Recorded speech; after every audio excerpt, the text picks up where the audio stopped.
Final do Paulista, porque certamente vai se classificar. Reta final do Paulista, é começo de Libertadores, aí você...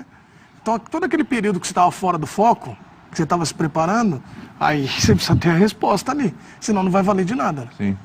Bom, o negócio é o seguinte, vamos lá. A gente tem uma tela aqui para falar da base do Palmeiras, porque a história hoje, o Edu está aqui, principalmente para falar disso também, é com relação à venda da base para fechar a conta. Olha só. O aumento da folha do Palmeiras, e de novo, o Edu está aqui, pode corrigir se tiver algum erro, foi de R$1 milhão após renovar com o Dudu e o Bruno Henrique. São as propostas, né? Vieram pesadas, aí tem que chegar no jogador de novo, convencer, conversar, etc.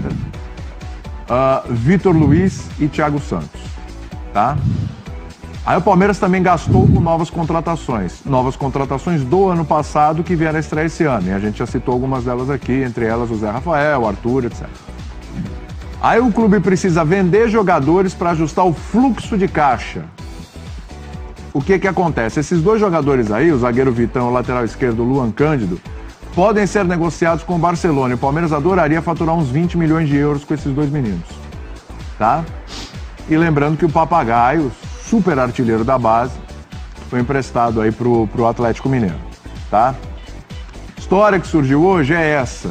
O Palmeiras vai ter que vender gente prioritariamente da base para poder fazer um caixa aí, essa história aí do fluxo de caixa, dar uma ajustada nesse fluxo de caixa, já que não é que está descontrolado, mas a coisa saiu um pouquinho ali, escapuliu ali um pouquinho entre os dedos esse controle aí de grana, justamente por causa dessa necessidade aí de reforçar, aumentar a folha salarial para poder ficar com o Dudu e Bruno Henrique principalmente, tá? Aí vale a pena, ó. Vale ou não vale? O Palmeiras negocia a base e contrata revelações dos outros. E aí eu não tô falando uma negociação de 2015 e outra do final do ano passado, não. Tô falando de uma do ano passado e outra também do ano passado. 6 meses de diferença entre uma e outra. O Fernando foi vendido por 24 milhões, tá? De reais, a gente tá falando em reais, esses valores, certo? Jogador, podia estar sendo aproveitado no elenco. Sim, não, mas estaria lá. Bom jogador. E aí vai e contrata em dezembro o Carlos Eduardo. Pelos mesmos 24 milhões, empatou ali, tá na margem de erro, né? Ficou com 1 milhão de diferença entre um e outro. Tá, 1 milhão de diferença é dinheiro de bolso pro Palmeiras, né? O dinheiro que se carrega na carteira pro Palmeiras. Então tá ali, ó. O Carlos Eduardo, 23 milhões. A questão é, vale a pena? Primeiro, Edu, explica essa história, porque a história toda, olha só, tá vendo? O Palmeiras tá endividado, o Palmeiras não tem dinheiro, e todo mundo já exagera na história. Explica essa história do fluxo de caixa e tal, só para o pessoal entender. Na verdade, vamos lá. A dívida é quando ela é consolidada, né? Esse caso é o fluxo de caixa. Eu até tive cuidado de hoje conversar com a diretoria do Palmeiras, porque eu sabia que vocês iam falar desse assunto aqui. Sem dúvida. E da relação do, tá cheio de dúvidas do aproveitamento também, da base. Então, nesse momento, eu vou citar como o Palmeiras lida com esse cenário. Vai lá. Não é minha opinião, é só vou citar. Primeiro, que dívida é essa? Então, a dívida é assim, você tem o fluxo de caixa. Sim. Então você tem uma conta que vai se fechando ao longo da temporada. Né? Isso. Então eu contratei mais, é o início do ano, depois eu vou ganhando mais, enfim. E aí você vai equilibrando o seu caixa. Então essa é a explicação do Palmeiras. Além disso, que é aí que eu acho que pega mais, porque tá todo mundo... Claro que o palmeirense, ele quer a manutenção do time campeão. Ele quer o Bruno Henrique, ele quer o Dudu. Na verdade, essa onda de aumento salarial e de renovações, ela vem com o Dudu, né? Com o Dudu recebendo a proposta, sendo especulado no futebol chinês, aí renova, segura o Dudu. Depois vem o Bruno Henrique. Agora é o Borja que está aí, né? Mas o Palmeiras espera, se chegar a proposta, informação que eu tenho, o Palmeiras vai negociar Borja, Daverson, esses caras estão ali, mas o Palmeiras não recebeu nada. Então o Palmeiras vai... Dura chegar na porta da Libertadores para estrear. Então, mas aí... O Daverson ali, o Borja indo embora, entendeu? Depende, os momentos também complicam muito as negociações. E aí, quando a gente olha e fala, pô, a folha tá grande, contratou. O Palmeiras tem uma política de contratação que, além de reforçar a sua equipe, ele olha e fala, olha, esse cara tá no mercado, ele pode ir para outra equipe, ir para o meu rival e vai, então eu pego esse cara. Uhum. Então é uma postura, é uma estratégia de mercado do Palmeiras. Além disso, sobre o jogador da base. No final do ano passado, eu conversei com o João Paulo, que é diretor da base do Palmeiras.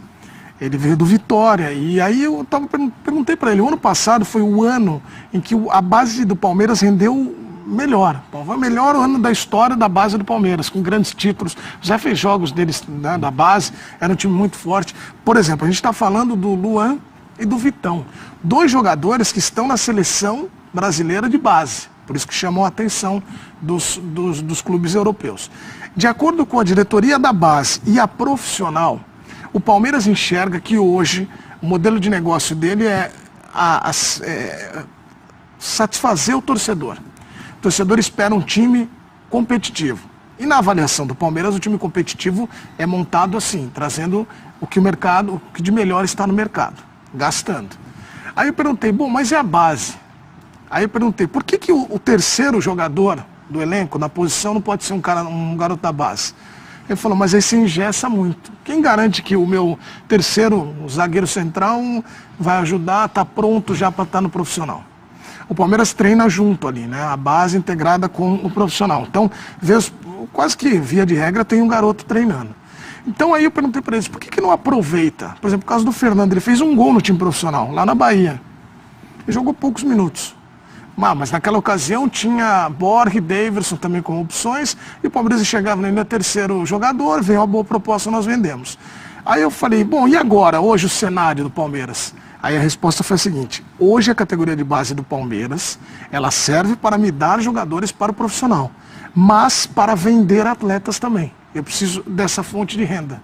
Então essa é a leitura que o Palmeiras faz. Então quando você tem uma possibilidade de vender Luan Cândido, Vitão, jogadores que o Palmeiras consegue negociar, o Palmeiras vai fazer. Mas o Palmeiras tem outra estratégia, de acordo, repito, com a diretoria do Palmeiras, e aí depois a gente vai comentar, que é o de dar rodagem para os jogadores.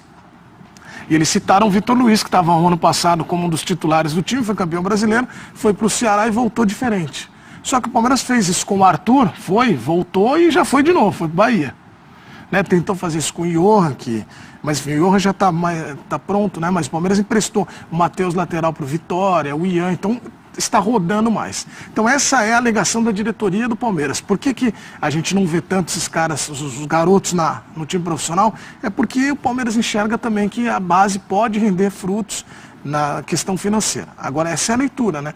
Precisa ver como o seu treinador profissional lida com a base, se cabe ou não, se tem espaço ou não.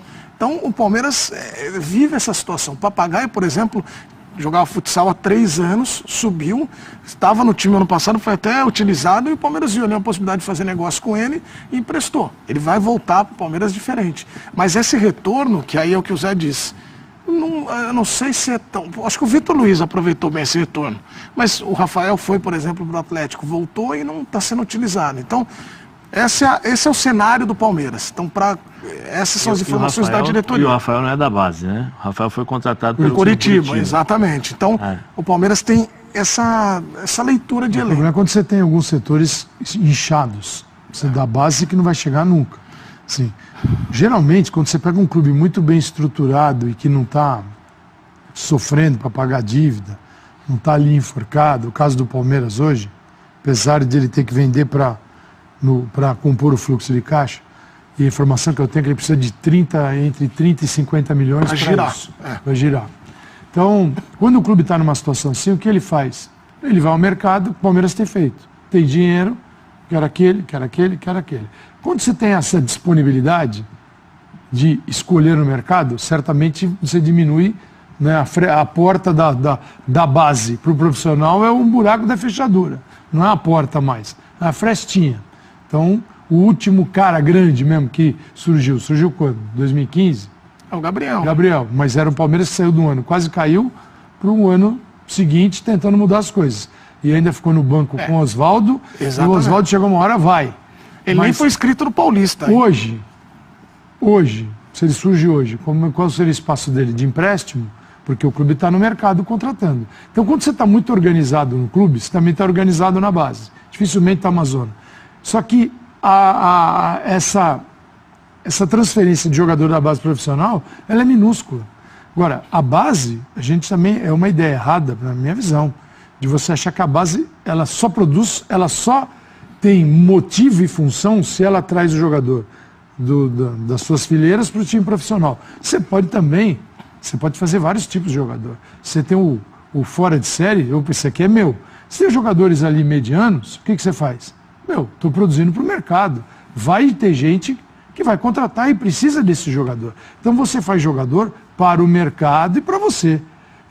Ninguém vai pegar e transportar 20 meninos para o time de cima. Agora, quando a gente vai mostrar daqui a pouco um negócio, quando você troca os 6 pelo meia dúzia e gasta uma fortuna e tendo em casa... Então, acho que essa é a questão. Eu estou plenamente de acordo com o Calçade. Eu acho que esse modelo de você usar a base para ganhar dinheiro, para lucrar, para ter dinheiro para investir, normal.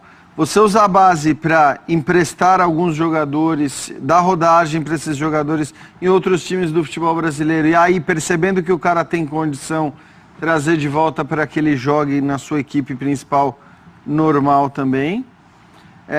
Agora, o que não pode acontecer é você, de repente, contratar jogadores que não são jogadores com maior possibilidade de dar certo, com maior potencial do que os seus jogadores da base. Aí, eventualmente, até nesse negócio todo, você ter um ônus ali, você ter um déficit nessa operação toda, né? Quer dizer, você vende o cara por 20, contrata um outro que é tão incógnita quanto o que você vendeu por 23, aí tem um problema. Eu até acho que não tem sido o padrão, e acho que o exemplo que a gente usou ali, a mim não convence. Claro que quando a gente pega e põe o Carlos Eduardo lá, do jeito que o cara está apanhando agora, a gente fala, será que o Fernando não era uma melhor alternativa do que o Carlos Eduardo? Mas a gente está se baseando muito no começo ruim do Carlos Eduardo. Eu acho que aí talvez, entendeu, é meio um oportunismo pegar o moleque que não tá indo bem, moleque, já nem é mais tão moleque assim, mas o Carlos Eduardo que não está indo bem nesse começo de temporada e que calma também. Evidentemente o Carlos Eduardo no Brasil mesmo já jogou mais, né, em divisão principal do que o Fernando, então não acho uma comparação tão justa. Mas a gente vai achar outras comparações, por exemplo, se a gente pegar o Nico Lopes lá, Nico Freire. Nico Freire. Toda vez eu vou falar Nico Freire, eu falo Nico Lopes. O Nico Freire é um jogador que foi contratado, ok, foi empréstimo, né? Mas não jogou Não jogou um minuto. Não jogou um minuto. Então, assim, você não gastou uma grana para contratá-lo, mas você gastou com salário e tudo mais, quando você poderia, de repente, ter tido como alternativa um jogador da base, um zagueiro da base, e o Palmeiras tem já há algum tempo jogadores da base que você acredita, o próprio Vitão é um deles, que se acredita que podem render no time principal. Então acho que assim, nesses casos, acho que não dá pra gente de maneira geral dizer é um absurdo vender jogador da base sem que eles joguem no time principal. Não é absurdo e é normal, inclusive nos grandes times da Europa, nos que tem grana, né? Eles não vão pôr qualquer garoto, por mais que tenha aí um futuro pela frente, não vão pôr qualquer garoto. Agora, o que é absurdo, eu acho, é você, eventualmente, contratar jogadores que estão no mesmo nível de dúvida do que o cara que você tem na base, e aí você gasta dinheiro para trazer o jogador e não testa da base. Aí não faz sentido. Então, acho que em pontos específicos, com jogadores específicos, a crítica pode e deve ser feita. Como uma crítica geral, eu vejo muito essa coisa meio ideológica, né? Essa ideia de que a base é o garoto do nosso coração e que, portanto, ele precisa... Eu discordo desse modelo, assim, de achar que tem que ser isso, que o jogador da base tem que obrigatoriamente servir apenas para jogar no time principal. Aí eu estou muito com o Calçade. Acho que você pode fazer vários usos diferentes do jogador da base. O cenário hoje, o Zé pode falar disso, porque viveu essa ansiedade também, você subiu com 15, né? 15, 16. Obrigado, 15, obrigado, 16. Mas só para citar o seguinte, isso nós estamos falando da década de 90. Jogar, pô. Olha lá. Esses dois, cara... Edu, eles são 100% do Palmeiras? Sim, o Luan e o... Ambos 100%. Eu só acho que os jogadores da base no futebol brasileiro, de uma forma geral, só recebem no clube está mal financeiramente. A verdade é exatamente. Mas basicamente é isso. Só isso. Quando os clubes ganham, a tendência é a pressão aumenta para os treinadores, a expectativa no ano seguinte aumenta e aí a necessidade de você fortalecer o elenco, de você dar a possibilidade para o treinador não cair por causa da sequência, ou se não você fortalece o elenco, o treinador não consegue, caso o treinador não consiga dar uma boa sequência ou montar um time forte, o treinador cai e entra outro. É esse ciclo vicioso que nós temos. Infelizmente infelizmente a base você só olha para os meninos da base quando não tem um fenômeno, quando não tem um cara acima da média, como o Gabriel Jesus, aí você passa a olhar com os teus olhos de outra maneira. De outra maneira, porque a pressão é outra, a realidade é outra. E ninguém quer, né, Zé? Botar o moleque para desenvolver. Nada, o treinador... Você pega o moleque e você fala, meu, já é fenomenal, eu acho, e aí não é só o Palmeiras, eu falei isso quando tinha o Tite, falo isso, você sabe disso, eu acho que os meninos da base... Concordo com o Calçade, com o Gê, quando eu falo assim, não são todos que podem jogar. Não são todos mesmo. Há um funil que começa lá dos 12 anos e chega até o profissional. Dos 12 você tem 150 garotos, chega no profissional dos 150 você chega muitas vezes com 2, com 3, e desses 2, 3 chegam um apenas que conseguem se destacar. Depois os caras vão rodando, né? Existe realmente de fato essa situação, mas infelizmente no Brasil a realidade é essa. Você busca aí todos os clubes, acho que com exceção do Santos, que tem... Não, o Santos, com na exceção, realidade... É por necessidade. Com exceção... Não, com exceção, porque quando você tem um time bom, você consegue montar um time bom no Santos, os garotos são inseridos... Mas você falou exceção, mas assim, isso começou também da 2002, mesma forma que você falou. 2002, de desespero, de causa do danado. Leão, desespero, não tinha Pelo dinheiro, amor de Deus, Leão, se vira...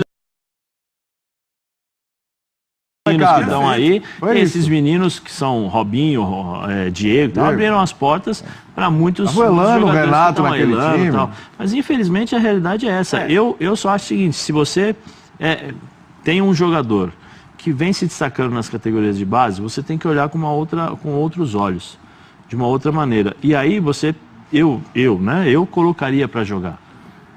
Eu colocaria para jogar primeiro, porque eu tenho o histórico do jogador, desde o dia que entrou até o dia que possivelmente vai sair. Eu conheço tudo, eu sei se o cara joga mal, a reação dele, eu vou saber qual é o tipo de posicionamento, o tipo de jogo que eu vou poder usufruir, né, aproveitar, e aí existe o sistema da base de análise, aquele desempenho, aquela série de coisas todas que nós sabemos, e aí chega para o treinador profissional, tá aqui, ó, o menino tá aqui, ó, você pode utilizar. E por que eu acho que seria, no caso do Palmeiras hoje, mais fácil? Ao invés de sair contratando jogador aí a rodo, né, e gastando. Por quê? Você tem primeiro o Felipão, que tem um respaldo muito grande em relação à tranquilidade de poder colocar um jogador. Você tem uma equipe equilibrada em todos os aspectos, dentro de campo, que vai dar um respaldo para o menino. Na hora que o menino, poxa, tô nervoso, Marcos Rocha chega nele e fala assim, calma, qualquer coisa você joga a bola para mim aqui. Dracena, meu filho, fica aqui na frente da zaga aqui, fica tranquilo, não sai e tal. Então eu acho que a maior possibilidade hoje do Palmeiras de inserir determinados jogadores, não todos, né, porque nem todos têm a condição de jogar, mas seria mais fácil, em tese, você aproveitar esse momento do Palmeiras para dar sequência para os jogadores. E os que não servem, aí sim, aí você empresta, dá maturidade, porque o Vitor Luiz é um que ele passou pelo Ceará, fez acho que 2 anos, se eu não me engano, 2 anos excelente, grandes no Botafogo. Antes ele tinha do Porto Beto, é o único que é da base. Depois ele voltou, mas você vê quanto tempo ele demorou para voltar ao Palmeiras. Né? Tenho que ir muito pro intervalo. Você quer dar um plazinho final, Jean? Você quer falar alguma coisa? Só para encerrar. A última coisa que eu acho que, assim, além de tudo que a gente já falou aqui para tomar essas decisões, evidentemente, até para o Palmeiras, até para o Flamengo, entra o valor do possível negócio que você vai fazer. Claro. Então, assim, quando você recebe ofertas como a que o Flamengo recebeu pelo Vinícius Júnior, agora vai todo mundo falando, não, lá, vendeu barato, hein? Podia ter vendido por mais. Não é assim. Você não vende um moleque de 16 anos tendo a certeza do que ele vai conseguir produzir. Você até pode ter uma ideia do potencial dele, e já se tinha a ideia do potencial, mas tem uma certa grana também, que acho que, considerando a natureza e a realidade dos clubes brasileiros, você não pode não fazer o negócio, por mais que você acredite que aquele cara tem um potencial. Esses 2 nomes que a gente está lendo, a gente ouve há um bom tempo. O Palmeiras acredita que eles vão render. Eu já ouvi de diretor do Palmeiras falar, esse Luan Cândido vai ser lateral da seleção brasileira. Então, assim, se você acha que o cara vai ser lateral da seleção brasileira, eu acho que a venda, se você acredita mesmo nisso que você está falando, eu acho que a venda, ela tem que ser uma venda que seja compensada por um valor de um cara que né, na sua ideia, na sua cabeça, vai ser um lateral da seleção brasileira. Eu não sei se vai, tá? Mas... Só lembrando, um Palmeiras tem 70% e do outro Palmeiras tem 60%, né? Não tem 100%. Ah, não é dois, 100%. Não. 70 de um, 60 do outro. Mas é um problema bom, né? O técnico que tem um monte de opção. Quanto tempo de contrato esses meninos têm? Não, agora eu não tenho essa informação. Posso até pegar e já mandar para vocês, mas... Porque isso potencializa uma venda. Claro, O que exatamente. acontece? No futuro o empresário vem e fala assim, ó, me dá 10%. É isso. O Palmeiras fez isso com o Mina. Mas é bom ter opções, né? Só vou deixar uma pergunta no ar pra você, você não vai saber responder. Você sabe o que Gustavo e Jean Mota tem a ver com Mbappé, Neymar e Messi? Rapaz do céu. Rapaz do você- céu, é uma se boa. você- Depois do Nossa Senhora, Ele rapaz do quase céu. que nem eu. Você tem ideia? O programa vai até as 8h30, pode ficar aí. Você Tem o ideia? Instagram verificado. Você tem aqui, vem mais dois aqui. Instagram, é boa, hein? É boa. Essa é boa. Você faz ideia? Qual é a não relação? faço. Foi boa a resposta. Mas eles têm o Instagram Instagram verificado? verificado. Você sabia que o Gustavo tá melhor que o Salah? É o quê? É mesmo? É, sabia? Então vou acompanhar isso aí. O autor dessa pesquisa vai chegar no próximo Depois você bloco. solta a arroba dele ali. Olha o arroba dele, é ótimo. Olha né? isso aí! Às 7 horas da noite, bicho! Eu vou pro intervalo depois